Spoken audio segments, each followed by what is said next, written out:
Joliba jabarani filɛbaw an ka foli ni tanuni an b'o ta ka di aw bɛɛ lajɛlen ma limanaw k'aw fo ka aw bɛɛ lajɛlen waleɲumandɔn bi ye dɔgɔkun daminɛ ye ntɛnɛn don a bɛ bɛn juin kalo tile 5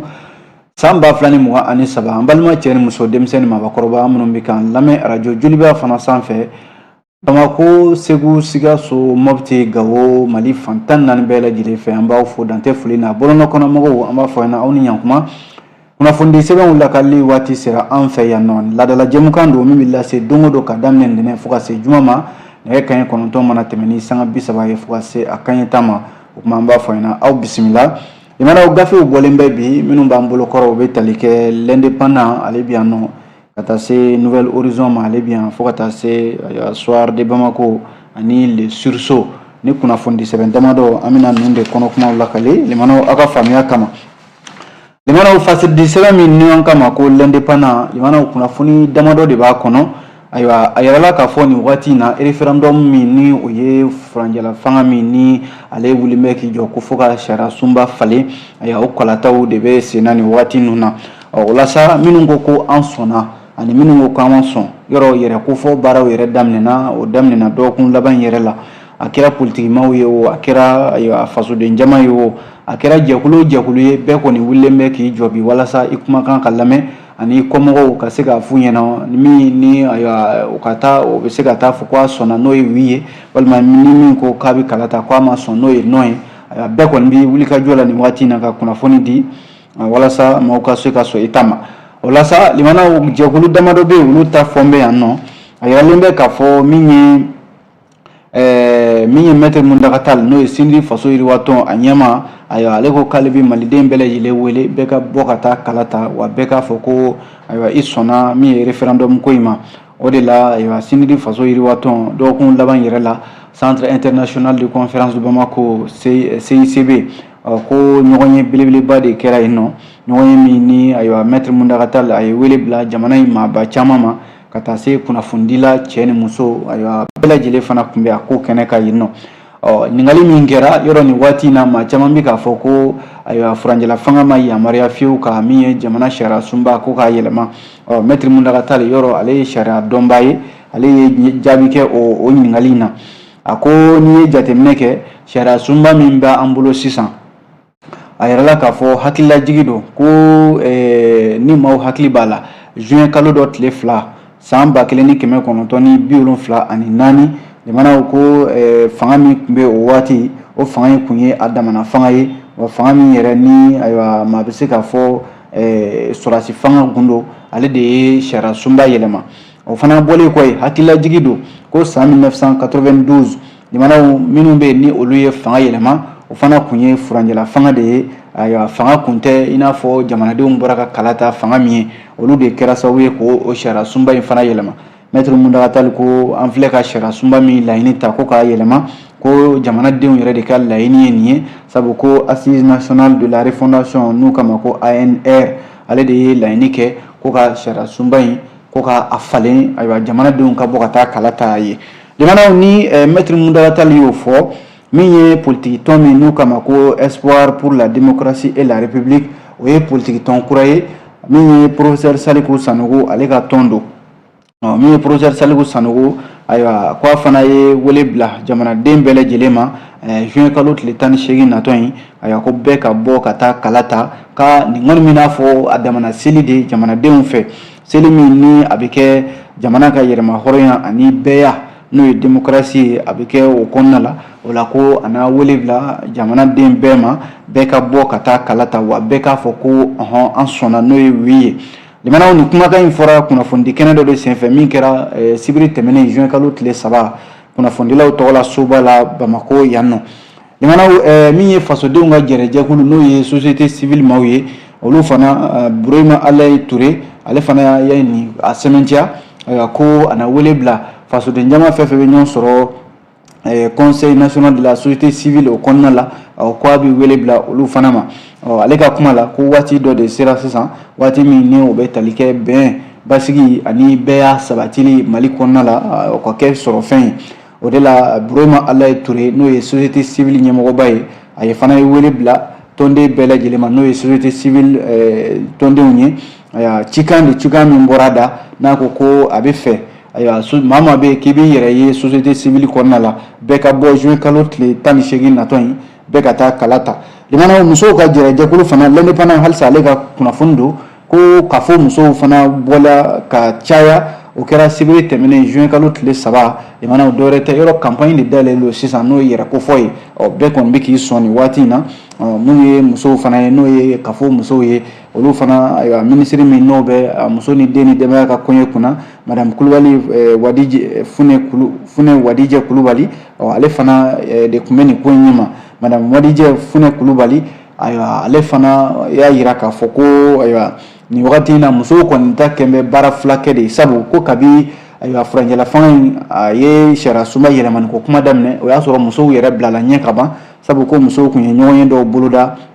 Mali fan caman fɛ a kun de ye ka taa ɲɛfɔli kɛ u muso tɔɲɔgɔnw ye u balimamuso minnu bɛ yen k'a f'u ɲɛna ayiwa ko jamana bɛna sariya sunba falen min ni min b'a kɔnɔ k'o ɲɛfɔ musolakaw ye k'olu kun y'o o baara yɛrɛ daminɛ a mɛnna ko ka kɔn bi ɲɛ min bɛ musow ka fɔ musow ka ɲɛma madame Sangare Nana Kulubali ale fana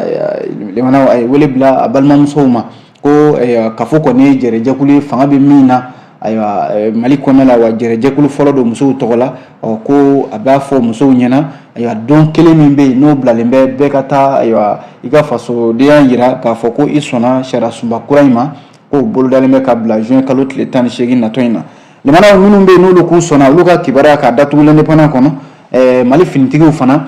a yɛrɛla k'a fɔ min ye minisiri min n'o b'an ka sariya i n'a fɔ lakanako kunna sécurité ani protection civile Mohamed n'a fɔ minisiri ni o ye ayiwa général de brigade Daoud Ould Mohamedine ale tun bɛ ayiwa jɛrɛ dɔ fana ɲɛma o jɛrɛ in limana min bɔra kibaruya min bɔra o kɔnɔna la o de ye ko Mali finitigiw bɛɛ lajɛlen ka bɔ ka taa kala ta yɔrɔ olu yɛrɛ ka kalata olu de ka kalata bɛ kɛ fɔlɔ o ye juin kalo tile 11 ye yanni kalataba don cɛ o juin kalo tile 18 o de la min ye minisiri ye min bɛ n'a fɔ an ka jamana lakanani ko kunna ale fana bɔra ka taa ɲɛfɔ finitigiw ye o la chef d'état major tun bɛ a ko kɛnɛ kan ka taa se finitigiw ɲɛmaaw caman ma ko k'a fɔ finitigiw ye k'u fana ka bɔ u ka kala ta limanaw ni o kuma fɔra ale l'indépendant kelen ka kibaruya la jɛkulu wɛrɛ bɛ yen minnu fana ni ninnu hakilila tɛ kelen dɛ o fɔlɔ ye M5 RFP Mali kura ye ale fana kɔni ma sɔn fiyewu ale ko sariya sunba in tɛ ale fɛla ko yɛrɛ de ye sariya sunba in ko comité stratégique de M5 RFP Mali kura minnu ni jɛkulu fan dɔ don minnu segira alama hinɛna Ibrahim Bokar Keita ka fanga dafirili la olu de fana wulilen bɛ bi ko jamana sariya sunba kura in ko n'a nana kɛ sariya sunba ye k'a bɛ malidenw fara fara de ko fanga minnu bɛ yen n'o bɛ jamana kɔnɔ k'a bɛ fanga ninnu a t'o dama kɛɲɛ a bɛ fanga dɔ fusaya dɔ ye o ye M5 RFP Mali kura ka kuma ye a y'a yira ko kura ni jateminɛ kɛ u ka kumakan kɔnɔna la n'o ye déclaration ye Modibo Sidibe premier ministre kura in ale ye min kalan a ko nin ye sariya sunba kura in kɔni bɛna fɔ n'i ye ayiwa fanga dɔ ta ka fanga dɔ fusaya dɔ ye walima ko ka jamanadenw politiki ko nasira la ani ayiwa basigi nasira la ko a bɛ fiɲɛba de don o la M5 RFP Mali kura ko olu kɔni tɛ sen tɛna ye a kalata la hali n'u sen bɛ y'a la ayiwa u na kalata k'a fɔ k'u tɛ sɔn sariya sunba in ma limanaw min bɛ tali kɛ fana maa min bɛ yen ni ayiwa tɛgɛdenkɔni ɲɛsinna ale ma ko ale ka taa kumakan fɔ ayiwa minnu ko k'u ma sɔn sariya sunba in a tɔgɔ la n'o ye Mohamed Kimbiri ye Mohamed Kimbiri fana sɛbɛkɔrɔ dimina kosɛbɛ a bɔra ka ɲɛfɔli dɔw kɛ l'indépendant kɔnɔna la limana u ka kumakan min n'o campagne dayɛlɛla yɔrɔ ayiwa cakɛda dɔ bɛ an fɛ yan nɔ ni ayiwa u k'a ma ko comité national de légal accès aux médias d'état ale ye kunnafoni yɔrɔ ye maa minnu bɛ yen n'u ka cikanw bɛ di ka jama labɔ k'a fɔ ayiwa an sɔnna walima an ma sɔn ko a bɛ n'a fɔ o ma sɔn ka k'u ka kumakan bɛɛ lase Mohamed Kimbiri ko o kɔni ma bɛn olu ma fiyewu ko wa u sɛbɛkɔrɔ diminen dɔ don bi kosɛbɛ maa min bɛ yen n'ale de cira ka kumakan don a da ko ka taa fɔ ayiwa jamanadenw ye k'u ma sɔn jamana sariya sunba in ma ko kumakan min ni o y'u ka cikanw ye ka dɔw bɛ yen k'u y'a tigɛ tigɛ de u m'a bɛɛ lajɛlen bɔ wa ko nin kɔni ye ka dankari kɛ u ka hakɛw de la hakɛ minnu bɛ yen ni minnu bɛ yen n'olu ko u ma sɔn ayiwa cikan b'u bolo k'a f'u ɲɛna ko munna k'u b'o kumakan tigɛ ko u kɛlen kɔ ka ayiwa nin waleya in kɛlen k'a na kɛ ayiwa ko min ye comité national de légal accès aux médias d'État a y'a yira k'a fɔ ko cikan bɔra ko yamaruya bɔra ministériso de kɔrɔ n'o ye administration territoriale ye ko de ye yamaruya di olu ma ani EJ mɔgɔw ko kumakan bɛ kumakan la ko minnu ko k'u ma sɔn k'u kana sɔn u ka latɛmɛ ko ka lajɛ fasoden jama Mamadu Kimiri ko olu bɛ jɛkulu min kɔnɔna la jɛkulu in a ka hamina de ye basigi ka na a ka hamina de ye ayiwa jamanaden bɛɛ ka hakɛw ka lafasa ani fasoden jama politiko nasira la fara ɲɔgɔn kan o laɲini don an ka jamana sariya sunba fɛ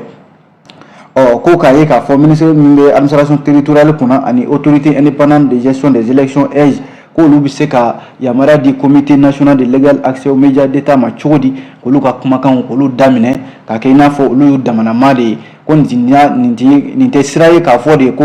ayiwa u bɛ minnu bɛ yen n'u k'u ma sɔn ko ka sira da u ɲɛ Mamadu Kimiri ko nin tɛ o sira ye nin kɔni ye olu ka hakɛ dɔ de tiɲɛtɔ ye wa olu ma jɛni a ye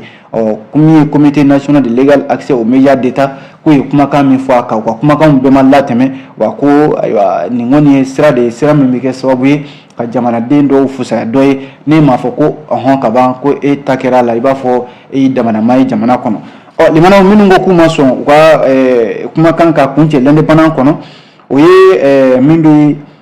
Amidou Doumbia n'o ye parti yɛlɛma tɔnden dɔ ye ale fana ko ale kɔni tiɲɛ yɛrɛ la ayiwa ale yɛrɛ de hakilila ye a bila sira min kan nin ye ko hakilila in a y'i sɛbɛkɔrɔ sigi k'i miiri k'a fɔ ko a tɛna sɔn a b'a fɔ ko ayi k'a tɛ sɔn jamana in sariya sunba yɛlɛmani ko ma walasa limana waati min na dɔw bɛ yen nɔ olu y'u ka dulɔki falen dɔw bɛ yen olu ye sabaraw falen dɔw yɛrɛ bɛ yen olu y'u sigi ka jatew bɔ n ka nafa bɛ nin na wa n ka nafa tɛ nin na wa ayiwa k'a fɔ k'u nata kala ta k'a fɔ k'u sɔnna Amidou Doumbia ko ale to maaw fɛ ale kɔni y'i sigi de k'i miiri ayiwa jamana in sariya sunba ale b'a fɔ ko a tɛ sɔn wa a bɛ tila ka segin a kan k'a fɔ a tɛ sɔn sabu ko a y'i sigi k'i miiri a dun b'a dɔn k'a fɔ a kɔfɛ nimisa tɛ a ko la sabu ko k'a bɛna fɔ malidenw bɛ ɲinɛ dɔɔnin dɛ ko n'o tɛ ko n'i y'a lajɛ a ma mɛn yɛrɛ ayiwa ko jamana in kɔnɔna la fɛn caman kɛra yan nɔ sariya sunba ko la ko a ma mɛn yɛrɛ maaw wulila k'a fɔ k'u ma sɔn sariya sunba in yɛlɛmani ko ma ko o fɛn caman bɛ yen o taabolo caman de bɛ yen o ma ta kura in kɔnɔna la ko wa ko ayiwa ka fangaw dɔw fusaya dɔ ye walima ka jamanakuntigi yɛrɛ kɛ i b'a fɔ ayiwa a damana masakɛ foyi tɛ se ka k'a la ko wa ko wasabulon mana sigi ka ban o tɛ se ka baara foyi kɛ ni ayiwa ni jamanakuntigi ka yamaruyaw tɛ o n'a ɲɔgɔnna caman jamanaw ka fanga dɔw fusaya dɔ ye Amidou Doumbia y'a jira k'a fɔ nin bɛɛ ye jateminɛ ale ye min kɛ o de la ale kɔni ye a fɔ k'a tɛna sɔn sariya sunba in a kalata ma limanaw nin de ye kunnafoni damadɔw ye an ye minnu bɔ l'indépendant kɔnɔna la aw bonya b'a la.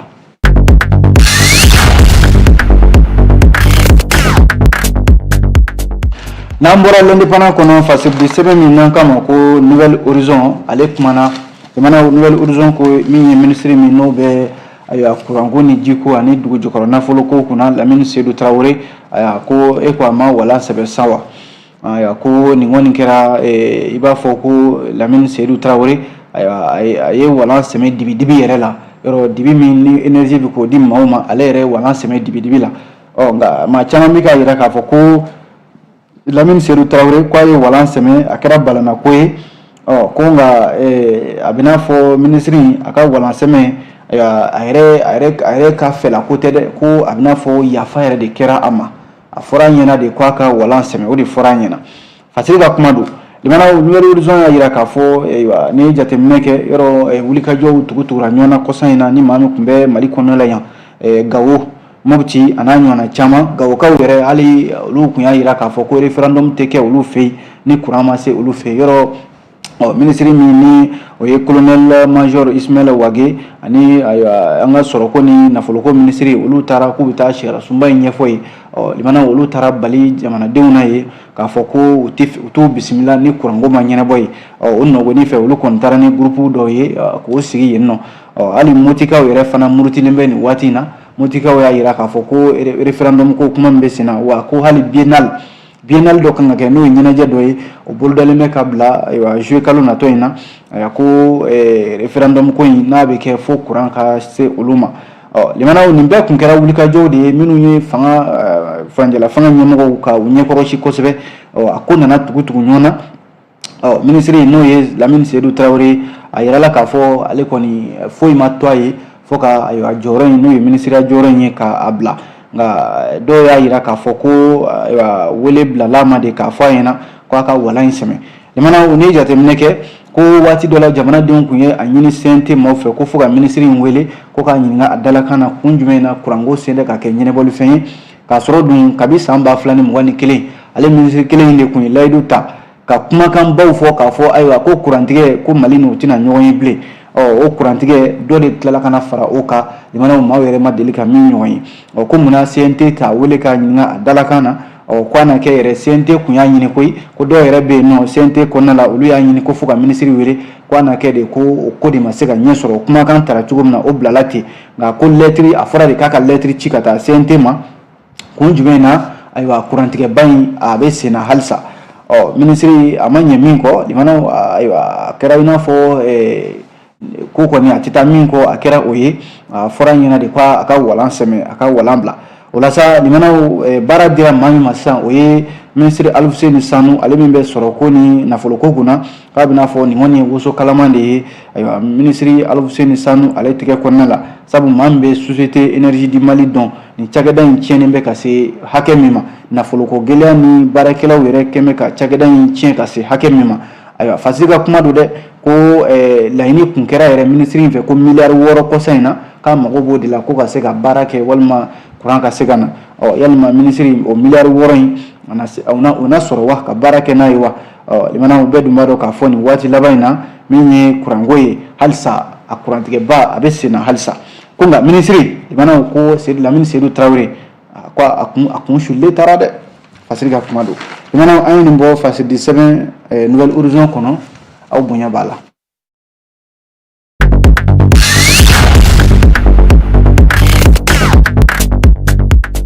n'an bɔra yen nɔ Fasi sɛbɛn min n'an kama ko Soir de Bamako limanaw Soir de Bamako y'a yira k'a fɔ ko Bɔkari Tereta ye RPM ɲɛmaa de ye limanaw ko RPM ɲɛmaaba a na kɛ a ka tɔnden dɔw ko k'olu bɛ wuli ka kala ta k'u b'a fɔ k'u sɔnna sariya sunba in ma nka Bɔkari Tereta ko n'ale y'o kɛ k'a bɛ n'a fɔ a ye a sɔnna IBK ka saya filanan k'a sɔnna o de ma sabu ko fanga min filɛ nin ye n'o ye faranjala fanga ye o de ye Ibrahim Boubacar Keita ka fanga daraki a la RPM ɲɛmaa n'o ye Bɔkari Tereta ye n'i ye jateminɛ kɛ Mali kɔnɔ yɔrɔ ma nin mɛn si de ma labɔli kɛ ko min ye fanga min n'o fanga tun bɛ u bolo yan n'o ye RPM ye ale ka fanga dafirila ayiwa sɔrɔdasiw fɛ Ibrahim Boubacar Keita ale tun bɛ fanga la waati min na n'a fɔra k'a fɔ bi ko RPM maa dɔw RPM fan dɔ de wulilen bɛ ko u bɛ kala ta k'u sɔnna limanaw min ye sariya sunba ye ayiwa a ɲɛmaa n'o ye Bɔkari Tereta ye Bɔkari Tereta ko ale b'a kumakan in kan dɛ kabi waati kelen min na a y'a fɔ ko sariya sunba in jamanakuntigi Colonel Asimi Goita man ka falen ko halisa ale b'o kumakan in kan limanaw n'i ye jateminɛ kɛ Bɔkari Tereta ko a bɛ n'a fɔ a bɛ ɲininkali de kɛlen don n'a sɔrɔla ale bɛna kɛ i n'a fɔ maa minnu bɛ yen ni yɔrɔ Sumela Sise fatulen a ka tɔn o tilala fila ye bi dɔw yɛrɛ bɔra tɔn kɔnɔ ka taa tɔn kɔrɔ sigi u yɛrɛ ye n'a sɔrɔla Bɔkari Tereta yɛrɛ tɛ o sira de kan sabu ani minnu bɛ tɔn kelen na bi u n'ale ka hakilila tɛ kelen ye gɛlɛyaba de bɛ RPM kɔnɔna la Bɔkari Tereta n'a sɔrɔla a yɛrɛ tɛna taa a damana tɔn sigi walima ka bɔ RPM kɔnɔ ka taa a yɛrɛ sɔrɔ tɔn wɛrɛ kɔnɔna la ka sabu kɛ gɛlɛya yɛrɛ ye o de ye ɲininkali ye dɛ sabu Bɔkari Tereta ko ale tɛna bɔ Ibrahim Boubacar Keita ala ka hinɛ la o ka hakililaw